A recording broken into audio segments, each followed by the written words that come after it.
رئيس الحفل المبجل والأساتذة الكرام وزملائي الأعزاء، إني أريد أن أتحدث أمامكم بهذه المناسبة السارة الميمونة عن أحاسيسي ومشاعري حول المدارس الإسلامية وأهميتها.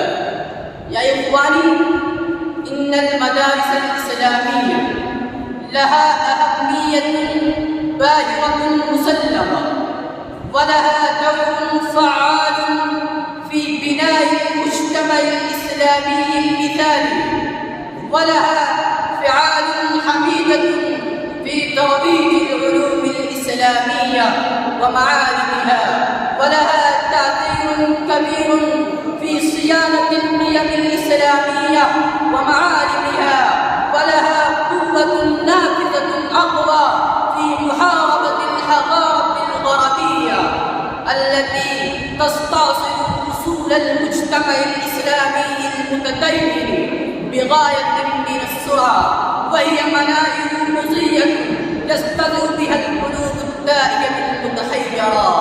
يا إخواني البررة، إن المدارس الإسلامية ما هي وما هو غرضها وما هو هدفها وما هو تعاليمها وما هو دورها ولما الحاجة إليها؟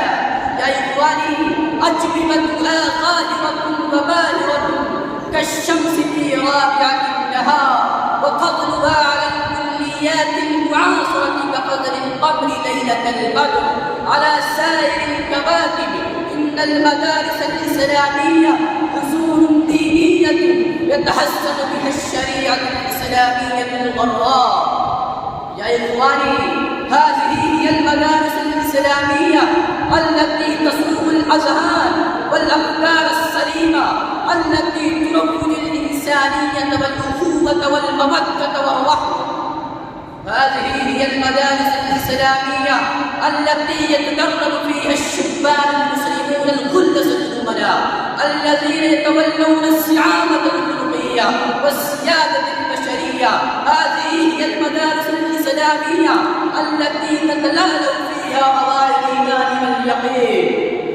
يا إخواني وزملائي، بعد هذه الحقيقة الناصية البيضاء، كيف تكون هذه المدارس أوطان الإرهاب؟ وكيف تكون منابع البغي والفساد؟ وكيف تكون معاهد القتال والخراب؟ فيا أسفا على النفوس الطاغية التي تشوه صورتها وعزتها وشوكتها في حين وآن، وإنها لا تعلم أن هذه المدارس في الحقيقة بنيان قوم إن تهدمت فالقوم كله قاطبة يتهدم. وما كان قيس ملكه ملك واحد، ولكنه بنيان قوم تهدم. وفي الأخير ندعو الله تبارك وتعالى أن يحفظها عن شرور الحاسدين وفتنهم، ويطيل بقاءها ويديم ظلها علينا. وارثا باسطا أكتفي بهذه الكلمات، وما علينا إلا